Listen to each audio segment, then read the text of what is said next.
আকাশবাণী কলকাতা। স্থানীয় সংবাদ পড়ছি নমামি বসু রুদ্র। দেশজুড়ে বিকশিত ভারত গ্যারান্টি ফর রোজগার আজীবিকা মিশন গ্রামীণ ভিভিজি রামজি চালু হওয়ার পর আজ জেলা স্তরে শুরু হয়েছে এই প্রকল্পের কাজ। এজন্য রাজ্যের বিভিন্ন জেলায় বিশেষ অনুষ্ঠানের আয়োজন করা হয়েছে। পুরুলিয়া এবং কোচবিহারে এই বিশেষ অনুষ্ঠানে উপস্থিত রয়েছেন প্রশাসনের আধিকারিকরা। মুখ্যমন্ত্রী শুভেন্দু অধিকারীর সভাপতিত্বে আজ রাজ্য মন্ত্রিসভার বৈঠক বসবে। দুপুর ৩টায় এই বৈঠক শুরু হওয়ার কথা। বৈঠকে অভিন্ন দেওয়ানি বিধি ইউসিসি সংক্রান্ত বিলের খসড়া প্রস্তাব পেশ করা হবে বলে মনে করা হচ্ছে। এদিকে বাজেট বরাদ্দ অনুযায়ী সুনির্দিষ্ট পরিকল্পনা তৈরি, নির্দিষ্ট সময়ে তার বাস্তবায়ন এবং বিভিন্ন দপ্তরে কাজের পর্যালোচনায় আজ আরও একটি প্রশাসনিক বৈঠক হবে। পশ্চিমবঙ্গ বিধানসভার নবনির্বাচিত বিধায়কদের জন্য দুদিনের প্রশিক্ষণ কর্মসূচির আয়োজন করেছে লোকসভা সচিবালয়। আগামীকাল ও শনিবার parliamentary research and training institute for democracy প্রাইডের উদ্যোগে নিউ টাউনে বিশ্ব বাংলা কনভেনশন সেন্টার এবং বিধানসভায় যৌথভাবে এই কর্মসূচির উদ্বোধন করবেন লোকসভার অধ্যক্ষ ওম বিড়লা। সমাপ্তি অধিবেশনেও তিনি উপস্থিত থাকবেন। প্রথম দিনের উদ্বোধনী অনুষ্ঠানে উপস্থিত থাকবেন মুখ্যমন্ত্রী শুভেন্দু অধিকারী, বিধানসভার অধ্যক্ষ রথীন্দ্র বোস, বিরোধী দলনেতা ঋতব্রত বন্দ্যোপাধ্যায়, রাজ্যসভার ডেপুটি চেয়ারম্যান হরিবংশ এবং কেন্দ্রীয় সংসদ বিষয়ক মন্ত্রী কিরেন রিজিজু। দুদিনের কর্মসূচিতে বিধায়কদের ভূমিকা, প্রশ্নোত্তর, অন্যান্য পরিষদীয় রীতিনীতি, বিল, আর্থিক কার্যপ্রণালী ও বাজেট প্রক্রিয়া, বিধায়কদের বিশেষাধিকার, নৈতিকতা এবং জাতীয় ই বিধান অ্যাপ্লিকেশন নেভা সহ একাধিক বিষয়ে প্রশিক্ষণ নেওয়া হবে। বিরোধী দলনেতা ঋতব্রত বন্দ্যোপাধ্যায়ের নেতৃত্বে 10 জন বিক্ষুব্ধ তৃণমূল কংগ্রেস বিধায়ক আজ দলের সত্ত্ব, নির্বাচনী প্রতীক এবং তহবিলের নিয়ন্ত্রণ চেয়ে নির্বাচন কমিশনের পূর্ণাঙ্গ বেঞ্চের সঙ্গে সাক্ষাৎ করেছেন। নতুন দিল্লিতে ভারতের নির্বাচন কমিশনের সদর দপ্তর থেকে বেরিয়ে ঋতব্রত সাংবাদিকদের কাছে অভিযোগ করেন, তৃণমূল কংগ্রেস দল নির্বাচনের আগে একটি ব্যক্তিগত প্রাইভেট কোম্পানিতে পরিণত হয়েছিল। বিপুল দুর্নীতির বিরুদ্ধেই মানুষ এবারের নির্বাচনে জনমত দিয়েছেন এবং সরকার বদল করেছেন। তবে তৃণমূল কংগ্রেসের অধিকাংশ বিধায়কই বর্তমানে তাঁর সঙ্গে রয়েছেন। ফলে দলের মালিকানা নিয়ে যাবতীয় দাবি আজ নির্বাচন কমিশনের কাছে রেখেছেন তারা। খুব শীঘ্রই এ ব্যাপারে ইতিবাচক সিদ্ধান্ত নেবে বলে ঋতব্রত জানান।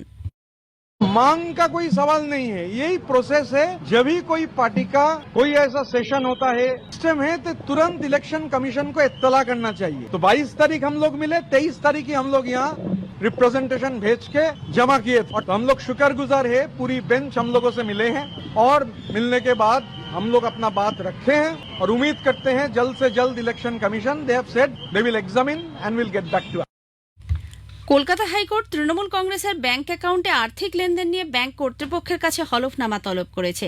এইচডিএফসি ব্যাংকের সেন্ট্রাল প্লাজার ব্রাঞ্চ ম্যানেজারকে আগামী বুধবার 8ই জুলাই এই হলফনামা জমা দিতে হবে।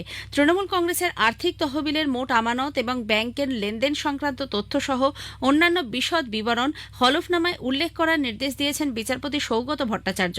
ওই দিনই মামলার পরবর্তী শুনানি। তবে এই মামলায় তৃণমূল কংগ্রেসের কালীঘাট পক্ষ থেকে আপাতত লেনদেন চালু রাখার যে আর্জি জানানো হয়েছিল তা খারিজ করে দিয়েছেন বিচারপতি। উল্লেখ্য, দলের ভেতরে মতানৈক্য সৃষ্টি হওয়ায় কোষাধ্যক্ষ অরূপ বিশ্বাস ব্যাংকে চিঠি দিয়ে আর্থিক লেনদেন বন্ধ রাখার আর্জি জানিয়েছিলেন।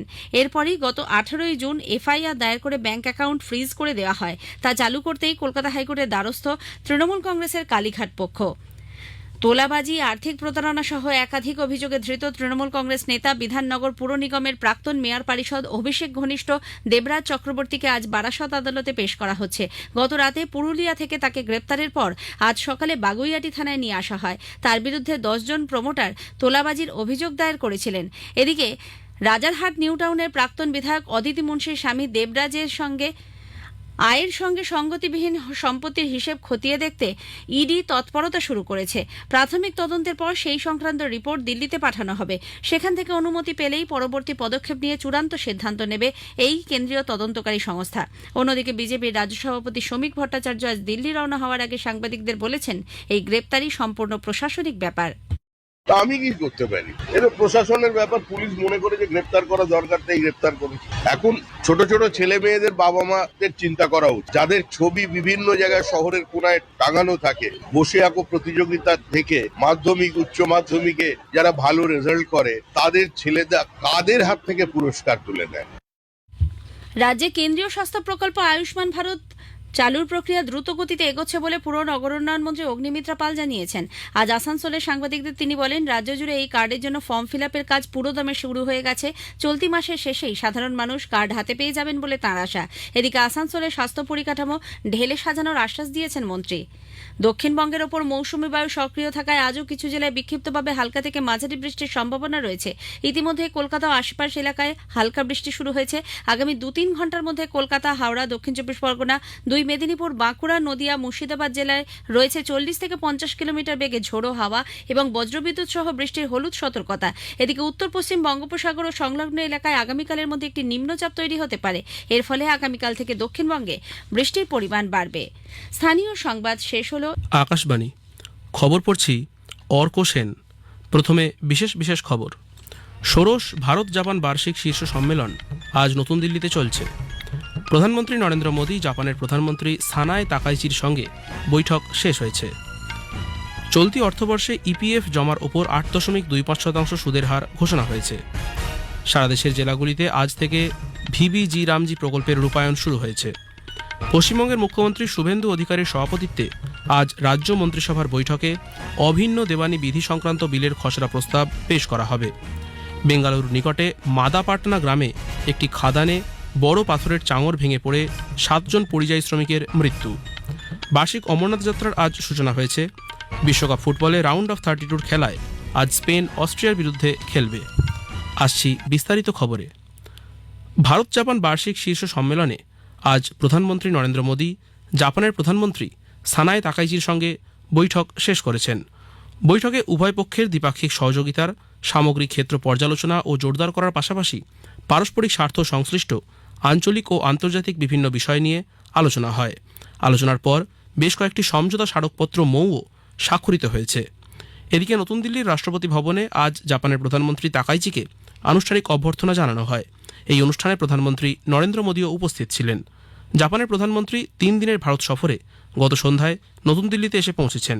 তার প্রথম সরকারি ভারত সফর এটি। Employees provident fund organisation EPFO আনুষ্ঠানিকভাবে 2025-26 অর্থবর্ষের জন্য ইপিএফ জমার ওপর 8.25% সুদের হার ঘোষণা করেছে। ইপিএফ স্কিম 1952 অনুযায়ী শ্রম ও কর্মসংস্থান মন্ত্রকের অনুমোদনের পর এই সুদের হার ঘোষণা করা হয়েছে। ইপিএফও তার আঞ্চলিক ও জোনাল অফিসগুলিকে সদস্যদের ইপিএফ অ্যাকাউন্টে অনুমোদিত সুদ জমা করার নির্দেশ দিয়েছে। বিকশিত ভারত গ্যারান্টি ফর রোজগার অ্যান্ড আজীবিকা মিশন গ্রামীণ বা ভিভিজি রামজি আইন 2025 সারা দেশে গতকাল বলবৎ হওয়ার পর আজ থেকে জেলাগুলিতে এই প্রকল্পের রূপায়ণ শুরু হয়েছে। কেন্দ্রীয় গ্রামোন্নয়ন মন্ত্রক জানিয়েছে, প্রতি অর্থবর্ষে 125 দিন মজুরিভিত্তিক কাজের নিশ্চয়তা দেওয়া এই আইনটি গ্রামীণ ভারতকে আরও শক্তিশালী ও স্বাবলম্বী করে তুলবে। কেন্দ্রীয় গ্রামোন্নয়ন মন্ত্রী শিবরাজ সিং চৌহান বলেছেন, দেশ জুড়ে এই নতুন ব্যবস্থা চালু করার জন্য চলতি অর্থবর্ষে 95,692 কোটি টাকার বাজেট বরাদ্দ করা হয়েছে। मनरेगा में केवल 100 दिन रोजगार मिलता था। विकसित भारत जी राम जी योजना में पूरे 125 दिन मजदूर को रोजगार मिलेगा। और रोजगार देने की बात प्रधानमंत्री ऐसे नहीं कह रहे हैं। पहले साल ही विकसित भारत जी राम जी योजना में केंद्र ने जो अपना पैसा दिया है वो है 95,600 करोड़ रुपया और राज्यों का 40% शेयर मिलेगा। तो एक साल में ही खर्च होंगे 1,51,282 करोड़ रुपया। এদিকে পশ্চিমবঙ্গের পুরুলিয়া ও কোচবিহার জেলায় আজ এই কর্মসূচির রূপায়ণ শুরু হয়েছে।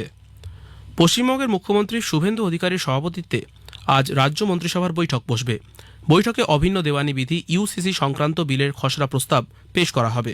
ইউসিসি প্রণয়নের জন্য গুজরাট, উত্তরাখণ্ড ও আসামের পদ্ধতি অনুসরণ করে সুপ্রিম কোর্টের অবসরপ্রাপ্ত বিচারপতি রঞ্জনা দেশাইয়ের নেতৃত্বে একটি কমিটি গঠন করা হয়েছে। এই কমিটির সুপারিশ অনুযায়ী আগামী আগস্ট মাসে বিধানসভায় অভিন্ন দেওয়ানি বিধি বিল পেশ করা হবে। বিবাহ, ডিভোর্স, দত্তক সহ মোট 9টি বিষয়ের উপর সমীক্ষা করবে কমিটি। এদিকে বাজেট বরাদ্দ অনুযায়ী সুনির্দিষ্ট কর্ম পরিকল্পনা তৈরি, নির্দিষ্ট সময়ে তার বাস্তবায়ন এবং বিভিন্ন দফতরের কাজের পর্যালোচনা করতে রাজ্য সরকারের উদ্যোগে এক উচ্চ পর্যায়ের বৈঠক বসতে চলেছে।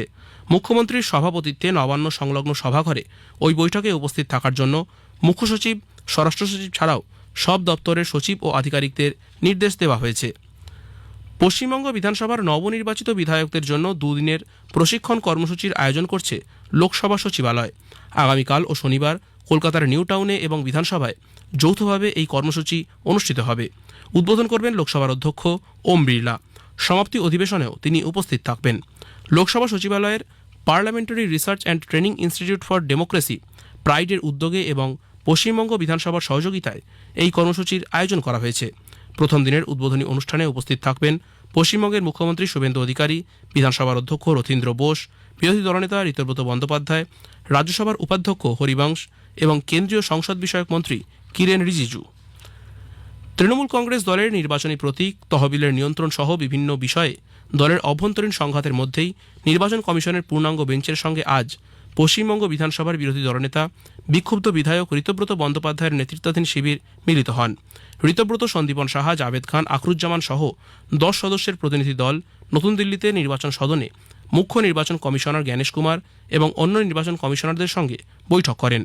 বৈঠকে তৃণমূল কংগ্রেসের প্রকৃত সাংগঠনিক নিয়ন্ত্রণ, দলীয় তহবিলের অধিকার এবং জোড়াফুল প্রতীক নিয়ে ঋতব্রত শিবির তাদের দাবি কমিশনের সামনে তুলে ধরেন বলে শ্রী ঋতব্রত বন্দ্যোপাধ্যায় জানিয়েছেন। আইএসআইয়ের মদতপুষ্ট আন্তঃরাজ্য সন্ত্রাসবাদী ও অস্ত্রোপচার চক্রের বিরুদ্ধে এক অভিযানে দিল্লি পুলিশের স্পেশাল সেল 4 জনকে গ্রেফতার করেছে। পুলিশ জানিয়েছে, আইএসআইয়ের সঙ্গে যুক্ত শাহজাদ ভাট্টি ও তার সহযোগীদের নির্দেশে এরা জাতীয় রাজধানীতে নাশকতামূলক কার্যকলাপ চালানোর পরিকল্পনা করছিল। এই অভিযানে 2টি বিদেশি পিস্তল, 9টি তাজা কার্তুজ এবং 5টি মোবাইল ফোন উদ্ধার হয়েছে। ভারত সন্ত্রাসবাদের বিরুদ্ধে দৃঢ় অবস্থান পুনর্ব্যক্ত করে বলেছে, কোনো পরিস্থিতিতেই সন্ত্রাসবাদকে সমর্থন বা এর যৌক্তিক প্রমাণ হাজির করা যায় না। সন্ত্রাসবাদের বিরুদ্ধে সারা বিশ্বকে একযোগে কাজ করার আহ্বানও জানিয়েছে ভারত। রাষ্ট্রসংঘের আন্তর্জাতিক সন্ত্রাসবাদ বিরোধী কৌশলের 9ম পর্যালোচনা বৈঠকে ভারতের স্থায়ী প্রতিনিধি পি হরিশ বলেছেন, একজন সন্ত্রাসবাদীর প্রধান পরিচয় সে নিজেই। তিনি বলেন, ভারত গত কয়েক দশক ধরে আন্তঃসীমান্ত সন্ত্রাসবাদের শিকার হয়ে আসছে। সে কারণেই সব ধরনের সন্ত্রাসবাদেরই দ্ব্যর্থহীন নিন্দা করা প্রয়োজন বলে তিনি মন্তব্য করেন। India has been a victim of cross-border terrorism for decades. Our people have paid a terrible price, and this experience has shaped India's zero-tolerance approach. Irrespective of any grievance, political cause, or strategic calculation, terrorism in all its forms and manifestations must be condemned unequivocally. India has worked to strengthen the global focus on terror financing. We have supported capacity building, South-South cooperation, and strengthening of multilateral frameworks. India believes that counter-terrorism should not be hollowed out by false equivalences or politicized narratives. খবর শুনছেন আকাশবাণী থেকে। বেঙ্গালুরুর নিকটে মাদাপাটনা গ্রামে একটি খাদানে বড় পাথরের চাঙর ভেঙে পড়ে 7 জন পরিযায়ী শ্রমিকের মৃত্যু হয়েছে। ওই খাদানের ওপর চাঙরটি সরানোর সময় শ্রমিকদের হাত ফসকে খনির ভেতর পড়ে গেলে সেখানে কর্মরত শ্রমিকরা চাপা পড়েন। এই ঘটনায় আরও বেশ কয়েকজন শ্রমিক গুরুতর আহত হয়েছেন। তাদের উদ্ধার করে নিকটবর্তী হাসপাতালে পাঠানো হয়েছে। পুলিশ এই ঘটনায় একটি মামলা রুজু করে তদন্ত চালাচ্ছে। এই দুর্ঘটনায় শ্রমিকদের অধিকাংশই বিহার, মধ্যপ্রদেশ ও কর্ণাটকের বাসিন্দা বলে জানা গেছে। এই দুর্ঘটনায় নিহতদের পরিবারের সদস্যদের প্রতি শোক ও সমবেদনা জ্ঞাপন করেছেন প্রধানমন্ত্রী নরেন্দ্র মোদী। এক সোশ্যাল মিডিয়া পোস্টে তিনি আহতদের দ্রুত আরোগ্য কামনা করেন। বার্ষিক অমরনাথ যাত্রা উপলক্ষে পুণ্যার্থীদের প্রথম দলের যাত্রার আজ সূচনা করেছেন জম্মু কাশ্মীরের উপরাজ্যপাল মনোজ সিনহা। এদিন সকালে ভগবতীনগর বেস ক্যাম্প থেকে অমরনাথের উদ্দেশ্যে রওনা দেয় পুণ্যার্থীদের দলটি। এবার 57 দিন ধরে চলবে অমরনাথ যাত্রা, শেষ হবে 28শে আগস্ট।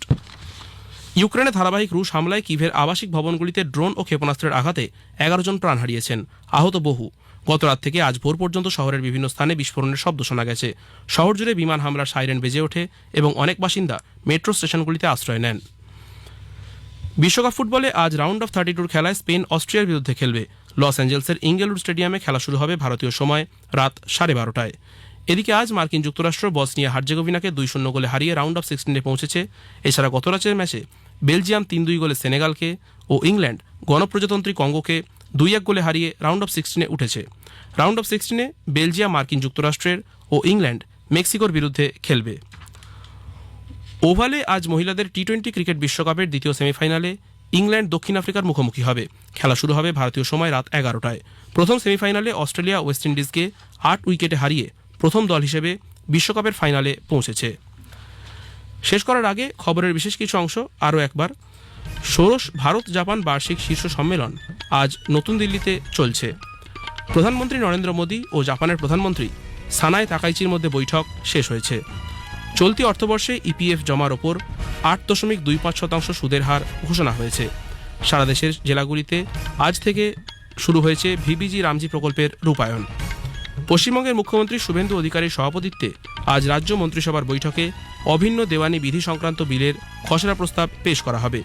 বেঙ্গালুরুর নিকটে মাদাপাটনা গ্রামে একটি খাদানে বড় পাথরের চাঙর ভেঙে পড়ে 7 জন পরিযায়ী শ্রমিকের মৃত্যু। বিশ্বকাপ ফুটবলে রাউন্ড অফ 32 খেলায় আজ স্পেন অস্ট্রিয়ার বিরুদ্ধে খেলবে। খবর শেষ হলো।